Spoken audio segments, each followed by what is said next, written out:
ಮೊನ್ನೆ ಎಲ್ಲೋ ಹೋಗ್ತಾ ಇದ್ದೆ ಯಲಹಂಕದ ಹತ್ರ. ಒಬ್ಬ ಹುಡುಗ ರೈಲ್ವೆ ಗೇಟನ್ನು ಹಾಕಿದ್ದ. ನಾನು ರೈಲು ಗೇಟ್ ಹಾಕಿತ್ತು ಅಂತ ಗಾಡಿ ನಿಲ್ಲಿಸ್ಕೊಂಡು ನಿಂತಿದ್ದೆ. ಒಬ್ಬ ಹುಡುಗ ಬಂದ. ಅಣ್ಣ ಸಾರಿ, ಕ್ಷಮಿಸ್ಬಿಡಿ ಅಣ್ಣ, ರೈಲ್ ಬರ್ತಾಯಿದ್ದೆ, ಗೇಟ್ ಹಾಕಿದ್ದೀನಿ, ನಿಮ್ಮನ್ನು ನಿಲ್ಲಿಸ್ಬಿಟ್ಟೆ, ಸಾರಿ ಅಣ್ಣ ಅಂದ. ಒಳ್ಳೆ ಕೆಲಸ ಮಾಡಿದೆ ಕಣೋ, ಇನ್ಯಾಕೆ ಸಾರಿ ಕೇಳ್ತೀಯ ಅದಕ್ಕೆ? ಇಲ್ಲ ಅಣ್ಣ, ನಿಮ್ಮನ್ನು ಇಷ್ಟೊತ್ತು ಕಾಯಿಸ್ಬಿಟ್ಟೆ, ಪರವಾಗಿಲ್ಲ ರೈಲು ಹೋಗಲಿ ಆಮೇಲೆ ಹೋಗ್ತೀನಿ. ಗೇಟ್ ತೆಗ್ದ, ಮತ್ತೆ ಬಂದ. ಅಣ್ಣ ಇಷ್ಟೊತ್ತು ಕಾಯಿಸ್ಬಿಟ್ಟೆ, ಸಾರಿ ಅಣ್ಣ ಅಂದ. ಹುಚ್ಚ, ಯಾಕೆ ಪದೇ ಪದೇ ಸಾರಿ ಸಾರಿ ಅಂತೀಯ, ಏನಾಯಿತು? ಅಣ್ಣ ಅವತ್ತು ಡಿ ಗ್ರೂಪು, ರೈಲ್ವೆ ಡಿ ಗ್ರೂಪ್ಗೋಸ್ಕರ ನೀವೆಲ್ಲ ದೊಡ್ಡ ಹೋರಾಟ ಮಾಡಿ ಜೈಲಿಗೆ ಹೋದ್ರಿ, ಲಾಠಿ ಹೇಳ್ತಿದ್ರಿ ಅಣ್ಣ. ಅದರಲ್ಲಿ ಪರೀಕ್ಷೆ ಬರೆದ್ರೆ ನಾನು ಒಬ್ಬ.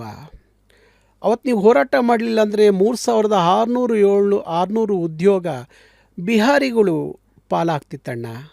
ನೀವು ಹೋರಾಟ ಮಾಡೋದ್ರಿಂದ 3000 ಜನ ಕನ್ನಡದ ಹುಡುಗರಿಗೆ ಕೆಲಸ ಸಿಕ್ತು, ಅದರಲ್ಲಿ ನಾನು ಒಬ್ಬ ಅಣ್ಣ. ಅದಕ್ಕೆ ನನಗೆ ಅನ್ನಿಸ್ತು ಅಣ್ಣ ಅಂದ. ಇನ್ನೇನು ಬೇಕು?